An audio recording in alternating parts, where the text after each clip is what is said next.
بسم اللہ الرحمن الرحیم بسم اللہ الرحمن الرحیم الحمد للہ رب العالمین والصلاة والسلام علی سید الانبیاء والمرسلین وعلی آلہ واصحابہ اجمعین۔ تیسری فصل ہے حروف غیر عاملہ کے بیان میں، یعنی وہ حروف جو عمل نہیں کرتے لیکن کسی نہ کسی معنی کے لیے ان کی وضع ہے۔ ان میں سے پہلی قسم حروف تنبیہ ہیں، الا، اما اور ہا، 3 حروف ہیں۔ دوسری قسم حروف ایجاب کی ہے، یہ 6 ہیں۔ تیسری قسم ہے حروف تفسیر، یہ 2 ہیں۔ آج ہم چوتھی قسم سے شروع کریں گے۔ چوتھی قسم ہے حروف مصدریہ۔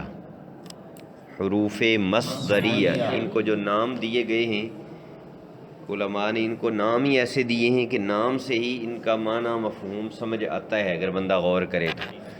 حروف مصدریہ کا مطلب کیا ہے کہ یہ اپنے مابعد کے ساتھ مل کر مصدر کے معنی میں ہو جاتے ہیں۔ آپ کو پتہ ہے کہ مصدر کے ترجمے میں اردو میں نا آتا ہے، فارسی میں دن تن آتا ہے، اور مصدر میں کوئی زمانہ وغیرہ کوئی نہیں ہوتا۔ فعل میں زمانہ ہوتا ہے، فعل میں کسی خاص کی طرف چیز کی طرف نسبت ہوتی ہے اس کی، تو نے کیا، ہم نے کیا، میں نے کیا، لیکن مصدر میں زمانہ بھی کوئی نہیں ہوتا اور مصدر میں کسی کی طرف اس کی نسبت بھی نہیں ہوتی، کرنا، ہونا، کھانا، پینا۔ تو یہ 3 حروف ہیں، ما، ان اور ان۔ کتنے حروف ہیں؟ 3۔ کون سے؟ ان تینوں کا نام کیا ہے؟ حروف مصدریہ۔ ان کو کیوں حروف مصدریہ کہتے ہیں؟ یہ اپنے مابعد کے ساتھ مل کر مصدر کے معنی میں ہو جاتے ہیں، اپنے مابعد کے ساتھ مل کر مصدر کے معنی میں ہو جاتے ہیں۔ اب ان میں تھوڑا سا فرق ہے تینوں میں، وہ یہ ہے کہ ما اور ان، ما اور ان یہ داخل ہوں گے فعل پر، یعنی جملہ فعلیہ پر آپ کہہ لیں، فعل پر داخل ہوں گے، اور فعل کو یہ مصدر کی معنی میں کریں گے۔ فعل کو، جو بھی فعل ہوگا جس پر یہ داخل ہوں گے اس فعل کا کوئی نہ کوئی مصدر ہوگا یا نہیں؟ فعل مصدر کے بغیر ہو سکتا ہے؟ تو اس فعل کو یہ مصدر کے معنی میں کریں گے۔ ایک تو وہاں آ گیا مصدر، دوسرا جو بھی فعل ہوگا اس کا کوئی نہ کوئی فاعل ہوگا یا کوئی نہیں، وہ یا ضمیر ہوگی یا کوئی اور ہوگا۔ تو طریقہ وہاں یہ ہوگا کہ جب یہ آ جائیں گے فعل کے شروع میں اور آپ بتانا چاہیں گے کہ انہوں نے کیسے فعل کو مصدر کے معنی میں کیا ہے، تو آپ کیا کریں گے؟ اس فعل کا مصدر بنائیں گے اور اس مصدر کو اس فاعل کی طرف مضاف کر دیں گے، مصدر کو فاعل کی طرف مضاف کر دیں گے یا مفعول بھی کی طرف، جو بھی آ گیا ہے اس کی طرف مضاف کر دیں۔ ٹھیک ہے جی؟ یہ کس کی بات ہو رہی ہے؟ ما اور ان کی۔ یہ دونوں کس پر داخل ہوتے ہیں؟ فعل پر۔ جب فعل پر آئیں گے تو وہ فعل اپنے مصدر کے معنی میں ہوگا، اور اگر کوئی آگے فاعل وغیرہ ہے تو وہ مصدر کو اس فاعل کی طرف مضاف کر دیں گے۔ اس کی مثال دیکھو، قرآن کریم سے مثال دے رہے ہیں حاشیے میں۔ یہ حاشیہ کس کا ہے پتہ ہے؟ علامہ محمد عبد الحکیم شرف قادری رحمۃ اللہ علیہ کا، بہت بڑے عالم ہوئے ہیں ہمارے۔ مثال انہوں نے دی ہے، ضاقت علیہم الارض بما رحبت۔ بما رحبت، رحبت فعل ہے، کون سا صیغہ ہے؟ واحد مؤنث غائب، فعل ماضی معروف، فعل ماضی معروف، رحوبہ، رحوبہ یرحب، کرم یکرم۔ رحبت واحد مؤنث کا صیغہ ہے نا، اس کا فاعل کون ہے یہاں پر؟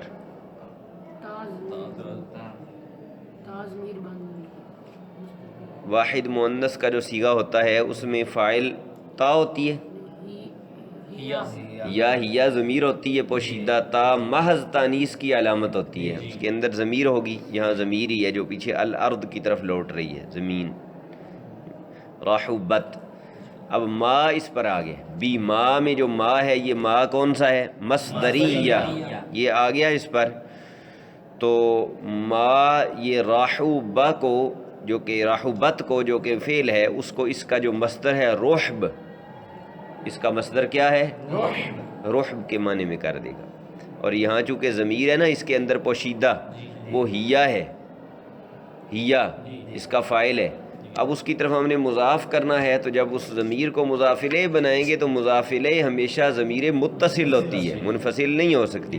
تو ہیا کے ساتھ ملتی جو ضمیر ہے متصل وہ کون سی ہے؟ ہا. ہیا تو منفصل ہوتی ہے نا، ہیا کو ہی متصل بنا دو تو وہ کیا بن جائے گی؟ ہا. تو اس لیے بما رحبت کا معنی ہوگا بی روح بیہا. بما رحبت، اس میں ما جو ہے یہ رحبت کو روح بیہا کے معنی میں کر دے گا. یہ سارے مل کر ما رحبت سارا مل کر کیا بن جائے گا؟ روح بیہا. با اب اس کے ساتھ لگ جائے گی نا، با جارہ، تو بی روح بیہا بن جائے گا. رحبت کا معنی ہے وہ وسیع ہوئی، وہ وسیع ہوئی. کون؟ زمین. اور ما آ گیا تو اب معنی فعل والا نہیں کریں گے، وہ وسیع ہوئی. اس میں آپ غور کر رہے ہیں کہ فعل ہے، چونکہ اس میں زمانہ بھی ہے، ماضی کی بات ہو رہی ہے، اور وہ یعنی زمین کسی کی طرف نسبت ہے، تو یہ رحب کے معنی میں ہو جائے گا، اور آگے وہ فعل اس کا آ جائے گا، فعل آگے آ جائے گا مضاف الیہ بن کر. بے رحبیہا کا اب معنی کیا ہوگا؟ اپنی وسعت، اپنی وسعت کے باوجود. رحب کا معنی ہوگا اب وسعت، وسیع ہونا، اس کا وسیع ہونا. یہ مصدر والا ترجمہ ہے کہ نہیں ہے؟ برحبیہا کا معنی اپنے وسیع ہونے کے باوجود، زمین ان پر تنگ ہو گئی اپنے وسیع ہونے کے باوجود. تو ماں نے رحبت کو رحب کے معنی میں کر دیا، ماں نے رحبت کو رحب کے معنی میں کر دی. یہ ما مصدریہ ہے. اسی طرح ان بھی کرتا ہے. اعجبنی ان ضربتا. اعجبنی، اعجب فعل ہے، ماضی کا پہلا صیغہ ہے باب افعال سے. مجھے اچھا لگا. اعجبنی کا معنی ہے مجھے اچھا لگا. نون وقایہ ہے اور یا ضمیر متصل ہے، منصوب متصل. مجھے اچھا لگا کیا؟ ان ضربتا. ان آیا ہے فعل پر، ضربتا فعل ہے. کون سا صیغہ ہے؟ حاضر فعل ماضی معروف، فعل ماضی معروف ثلاثی مجرد ہے. تو ضربتا، ضربتا کا معنی ہے تو نے مارا. اب یہ ان آ کر اس ضربتا کو ضرب کے معنی میں کرے گا. مصدر اس کا ضرب ہے نا، مارنا. اور تا ضمیر جو ہے نا یہ تو ہے نا متصل، مرفوع متصل. اس کو جب ہم مجرور متصل میں تبدیل کریں گے تو یہ کا بن جائے گی. واحد مذکر حاضر کے لیے وہاں کا آتی ہے نا، تو اس کا ترجمہ یہ بنے گا گویا اعجبنی ضربوکا. ضربوکا کیونکہ یہ اس سارے نے اعجبا کا فاعل بننا ہے نا، اور فاعل مرفوع ہوتا ہے. ان ضربتا یہ پورا مل کر ضربوکا کے معنی میں ہو جائے گا اور اعجبا کا فاعل بنے گا. اس ان نے ضربتا کے ساتھ مل کر مصدر کے معنی میں ہو جانا ہے. پچھلے ماں نے بھی رحبت کے ساتھ مل کر مصدر کے معنی میں ہونا تھا، اس نے بھی ان کے ساتھ مل کر، ان نے ضربتا کے ساتھ مل کر اس نے مصدر کے معنی میں ہو. ان اور ما یہ دونوں کس پر داخل ہوتے ہیں؟ فعل پر داخل ہوتے ہیں اور اس کو مصدر کے معنی میں کرتے ہیں. انا جو ہے نا، انا یہ آپ پیچھے پڑھ چکے ہیں نا، انا انا کا انا لاکن لیت لعل. اور کون سے حروف ہیں؟ مشبہ بفعل. اور وہاں بھی آپ نے پڑھا ہے کہ انا اور انا تحقیق کے لیے آتے ہیں. تو تحقیق کا کام تو یہ دیتا ہی ہے انا، اس کے ساتھ ساتھ یہ کیا کرتا ہے؟ یہ حروف مصدریہ میں سے بھی ہے، یعنی یہ اس پورے جملہ اسمیہ کو مصدر کے معنی میں کر دیتا ہے. ما اور ان جملہ فعلیہ کو مصدر کے معنی میں کرتے ہیں، انا اسمیہ کو مصدر کے معنی میں کر دیتا ہے. مثال دیکھو، بلغنی انکا قائم. بلغنی انکا قائم. اب انا جو تھا نا، انا یہ کا ضمیر آگے جو ہے نا یہ اس کا اسم تھی، اور قائم اس کی خبر تھی. یہ جملہ اسمیہ پر داخل ہوا تھا. ٹھیک ہے، جملہ اسمیہ پر داخل ہوا تھا، لیکن اس نے انا نے اس کے ساتھ مل کر مصدر کے معنی میں ہو جانا ہے۔ قائم کا مصدر کیا ہے؟ قائمن کا مصدر کیا ہے؟ قیام۔ قائمن اس میں فاعل ہے نا، اس کا مصدر کیا ہے؟ قیام۔ تو قیام کو اب کاف ضمیر جو پیچھے آئی ہوئی ہے نا، جو یہاں اسم بن رہی ہے، اس کی طرف مضاف کریں گے تو گویا بالغنی انا کا قائمن کا مطلب ہے بالغنی قیامک، بالغنی قیامک۔ یہاں بھی اعجبنی کی طرح بالغا پہلا صیغہ ہے ماضی کا، اور نون وقایا یا ضمیر مفعول متصل مفعول جسے کہتے ہیں یا منصوب متصل کہتے ہیں، یہ وہ ضمیر ہے، اور آگے فاعل کی گنجائش موجود ہے، تو انا کا قائمن یہ قیامک کے معنی میں ہو کر بلغا کا فاعل بن جائے۔ سمجھ آ گئی ہے بات؟ ما ان اور انا کیا عمل کرتے ہیں کہ ما بعد کے ساتھ مل کر مصدر کے معنی میں ہوتے ہیں۔ فرق یہ ہے کہ ما اور ان فعل پر داخل ہوتے ہیں اور انا جملہ اسمیہ پر داخل ہوتے ہیں۔ اور یہ یاد رکھنا کہ وہ جو مصدر کے معنی میں کر تو دیں گے نا اس کو، اب اس کو کسی طرف لگانا بھی تو ہے نا، تو وہ کیا بنے گا؟ وہ فاعل بن سکتا ہے، وہ مفعول بھی بن سکتا ہے، وہ مضاف الیہ بن سکتا ہے، وہ کچھ بھی بن سکتا ہے۔ جملے کے جتنے بھی اجزاء ہوتے ہیں نا، وہ کچھ بھی بن جائے گا، کسی جار کا مجرور بن جائے گا، فعل کا فاعل بن جائے گا، فعل کا مفعول بھی بن جائے گا، مضاف کا مضاف الیہ بن جائے گا۔ لیکن جو یاد رکھنے والی بات ہے وہ کیا ہے کہ ما ان اور انا ما بعد کے ساتھ مل کر اس کو مصدر بنا دیتے ہیں، مفرد بنا دیتے ہیں۔ سمجھ آ گئی جی؟ یہ چوتھی قسم ہے حروف غیر عاملہ کی۔ پانچویں قسم ہے حروف تحضید۔ تحضید کا معنی ہوتا ہے ابھارنا۔ ابھارنا سمجھتے ہو؟ کسی کو کسی کام کے لیے تیار کرنا۔ اور ایک اور لفظ ہے تندیم، حاشیے میں دیکھو تیسری سطر میں، تندیم کا معنی ہوتا ہے کسی کو ندامت دلانا، شرمندہ کرنا۔ یہ دو یہاں نئے الفاظ آئے ہیں، تحضید اور تندیم۔ تحضید معنی تندیم کا معنی شرمندہ۔ یہ جو حروف ہیں نا، نام تو ان کا حروف تحضید رکھا ہے، لیکن در حقیقت یہ دو کام کرتے ہیں۔ کبھی یہ کسی دوسرے بندے کو کسی کام پر ابھارنے کے لیے آتے ہیں، اور کبھی کسی بندے کو کسی کام پر جو اس نے نہیں کیا شرمندہ کرنے کے لیے آتے ہیں، یا کر دیا ہے شرمندہ کرنے کے لیے کہ تو نے کیوں نہیں کیا یا تو نے کیوں کیا ہے۔ جب تک کوئی کام آپ کر سکتے ہو نا، تو اس وقت تک آپ کو ابھارا جا سکتا ہے۔ جب تک موقع ہو، تو موقع گزر جائے تو پھر تو شرم ہی دلائی جا سکتی ہے نا کہ کیوں نہیں کیا یہ کام۔ یہ دونوں کے لیے آتے ہیں، اور یہ چار ہیں۔ کتنے حروف ہیں؟ چار۔ اللہ، ہلا، لولا، لوما۔ اللہ، ہلا، لولا، لوما۔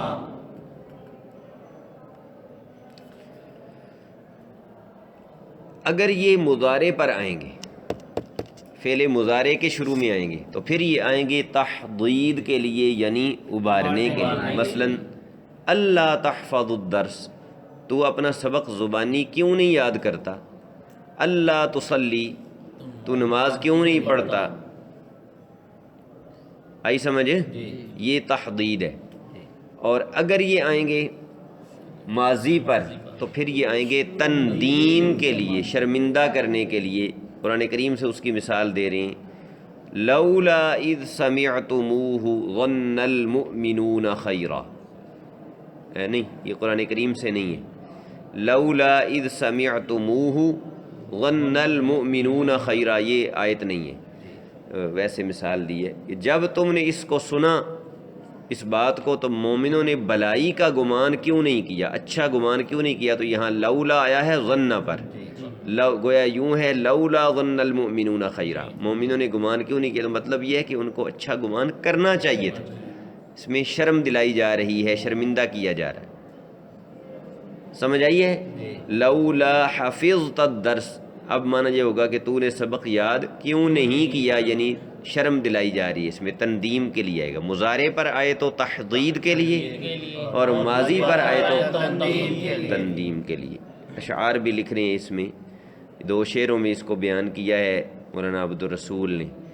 پس بداں ہلا دیگر اللہ ولولا بعد ازاں نیز لو ما چار می پس ہر یکے زیں چارہا در مضارع بہر تحدیدند چوں ہلا تقول بہر تندیمند در ماضی چوں ہلا قلتہا.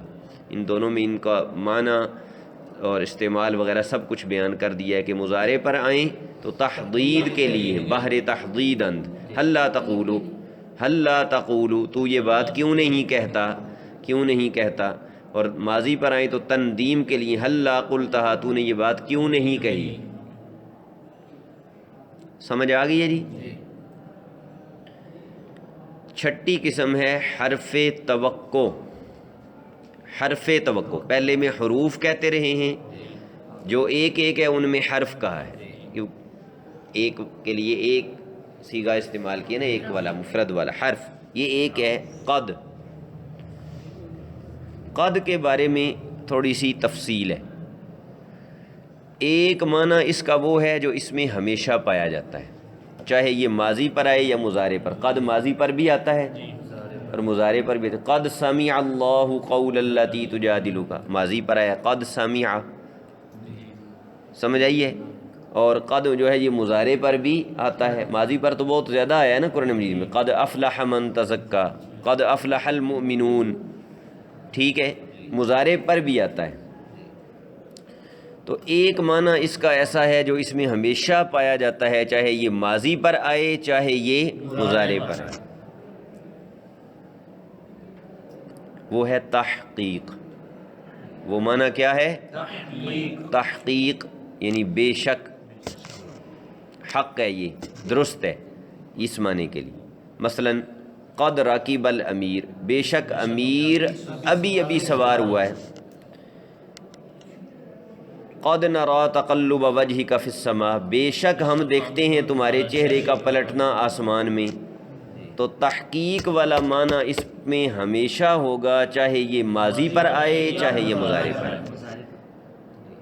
سمجھ آئیے کو نہیں؟ ایک چیز یہ ہمیشہ پائی جائے گی. باقی جو اس کے معنی ہیں ان میں ہے کہ مضارع میں آئے تو تحقیق تو ہے ہی ہے نا، ساتھ کچھ اور بھی ہوگا. اور ماضی میں آئے تو تحقیق وہاں بھی ہے لیکن وہاں ساتھ کچھ اور ہوگا. وہ بدلتے رہیں گے، تحقیق والا معنی نہیں بدلے گا، یہ ہمیشہ ہوگا. ٹھیک ہے جی. تو اب جب ماضی پر آئے گا نا تو ماضی میں کیا ہوگا؟ ماضی میں جب یہ آتا ہے تو کبھی یہ ماضی مطلق پر آتا ہے تو اس کو ماضی قریب کے معنی میں کر دیتا ہے. راکیبہ کا معنی وہ سوار ہوا، قد راکیبہ وہ سوار ہوا ہے، یعنی ابھی ہوا ہے. ٹھیک ہے جی. اور اس کو کہا ہے کہ حرف توقع. تو یہ حرف توقع اس لیے کہہ رہے ہیں کہ جب ہم کہتے ہیں نا قد رکب الامیر، تو یہ عام طور پہ اس وقت کہا جاتا ہے جب کوئی بندہ منتظر ہو کہ یہ کام کب ہوگا، بادشاہ کب سوار ہوگا. تو آپ نے جواب میں کہا قد رکب الامیر، بادشاہ سوار ہو گیا ہے. تو آپ نے اس کی توقع، جس چیز کا اس کو انتظار تھا نا، اس کو ثابت کر دیا کہ جس بات کی تمہیں توقع تھی وہ ہو گئی ہے. اگر مخاطب منتظر نہیں تھا تو پھر یہ ماضی مطلق کو ماضی قریب کے معنی میں کرے گا اور تحقیق بھی پائی جائے گی. ایک بندہ منتظر ہے کسی خبر کا، کسی کام کے ہونے کا، آپ کہتے ہیں قد راکب الامیر. اب اس میں تحقیق تو ہے ہی ہے، ساتھ توقع بھی ہے کہ اس کی توقع کو آپ نے ثابت کر دیا. اگر اس کو انتظار نہیں ہے اور آپ کہتے ہیں قد راکب الامیر، تو اس میں تحقیق بھی ہو گئی اور آپ نے ماضی مطلق کو ماضی قریب کے معنی میں کر دیا. اب اس کو کہتے ہیں تقریب. اب یہ تقریب کے لیے آئے گا، ماضی مطلق کو ماضی قریب کے معنی میں کرے گا. اور تیسری صورت یہ ہے کہ کسی نے سوال کیا حل قام زید، کیا زید کھڑا ہوا؟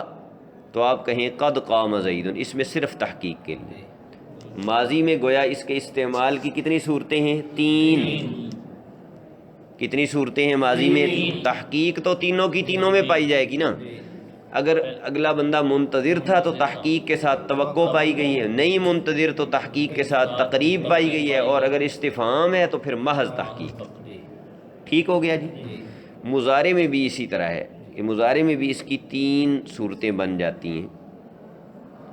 کبھی یہ صرف تحقیق کے لیے آئے گا، جیسے قد یعلم اللہ الذین یتسللون منکم لواذا، تو یہاں اس کا معنی ہے کہ بے شک اللہ تعالیٰ جانتا ہے، جو کھسک گئے نا تم میں سے میدان جنگ میں سے، چھپ چھپا کے جنہوں نے کھسکنے کی کوشش کی، اللہ تعالیٰ ان کو جانتا ہے، یہاں صرف تحقیق کے لیے۔ اور کبھی کبھی یہ تکثیر کے لیے آتا ہے، تکثیر اور تقلیل، دو لفظ آپ نے پڑھے ہیں نا، کثیر اور قلیل پڑھے ہیں نا۔ کثیر کا معنی کیا ہوتا ہے اور قلیل کا معنی، تو تکثیر کا معنی ہوتا ہے کسی کام کے زیادہ ہونے کو بیان کرنا، اور تقلیل کا معنی ہے کسی کام کے کم ہونے کو بیان کرنا۔ تو کبھی یہ مضارع پر آئے گا تقلیل کے لیے، کبھی یہ مضارع پر آئے گا تکثیر کے لیے، ساتھ تحقیق بھی پائی جائے گی۔ تحقیق تو ہمیشہ پائی جانی ہے نا، کبھی کبھی صرف تحقیق، کبھی تحقیق کے ساتھ تکثیر، کبھی تحقیق کے ساتھ تقلیل۔ تکثیر کی یہ مثال ہے قد نرا تقلب وجہک فی السماء، تو یہاں بار بار آپ صلی اللہ علیہ وسلم بار بار چہرہ اٹھاتے تھے نا، آپ کی خواہش تھی کہ اللہ تعالیٰ قبلہ تبدیل کرے، بیت المقدس کی طرف پہلے نماز پڑھتے تھے نا ہجرت کے بعد، تو آپ کا خیال یہ تھا، ارادہ تھا کہ بیت اللہ شریف کی طرف ہو جائے، کعبہ شریف کی طرف ہو جائے۔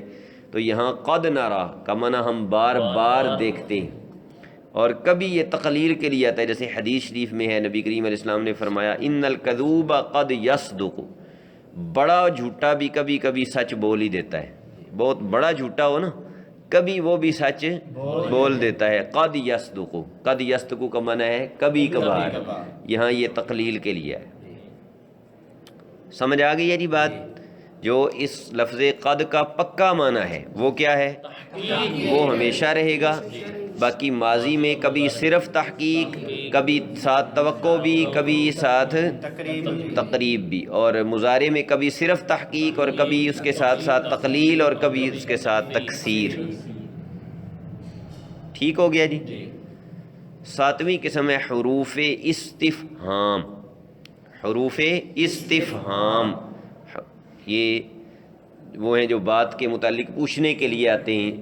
اس میں انہوں نے 3 ذکر کیے ہیں، ما، حمزہ اور حل، لیکن صحیح یہ ہے یا تو یہاں کاتب کی غلطی ہے یا مصنف کو تسامح تو نہیں کہہ سکتے، اتنے بڑے یہ امام تھے اور اتنی ابتدائی بات بھی ذہن میں نہ رہی ہو، یہ تو نہیں ہو سکتا، تو ہم یہی کہیں گے کہ یہ کاتب کی غلطی ہے کہ ما کو جہاں ذکر کرنا، کیونکہ ما حرف نہیں ہوتا استفہام کے لیے جب آتا ہے۔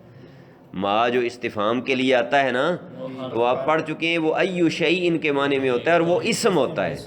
یہاں بات حروف کی ہو رہی ہے، لہٰذا مسموکہ میں جو ما ہے، تیرا نام کیا ہے، وہ ما بمعنی ایو شیء ہوتا ہے، تو وہ اسم ہوتا ہے، حرف نہیں ہوتا، لہٰذا حرف استفہام کے 2 ہی ہیں، حمزہ اور حل۔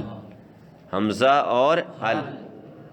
ازید عندک، کیا زید تیرے پاس ہے، یہ حمزہ استفہام ہے۔ حل قام زید، کیا زید کھڑا ہو گیا ہے، یہ حل حرف استفہام، یہ 2 حرف استفہام ہے، حمزہ اور حل، حمزہ اور حل۔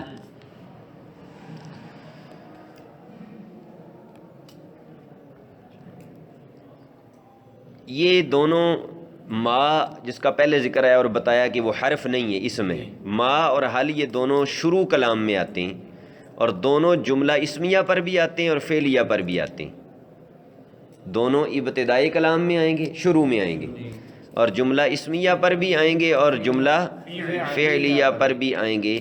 فرق ان دونوں میں یہ ہے کہ حل ایسے جملہ اسمیہ پر نہیں آ سکتا کہ جس میں آگے جا کے فعل آیا ہوا ہو، وہ جملہ فعلیہ اسمیہ، لیکن اس میں آگے چل کے فعل آیا ہوا، اس کی خبر فعل بن رہی ہو، اس پر حل نہیں آتا۔ مثلاً یوں کہہ سکتے ہیں آپ ازید قام، لیکن یوں نہیں کہہ سکتے حل زید قام۔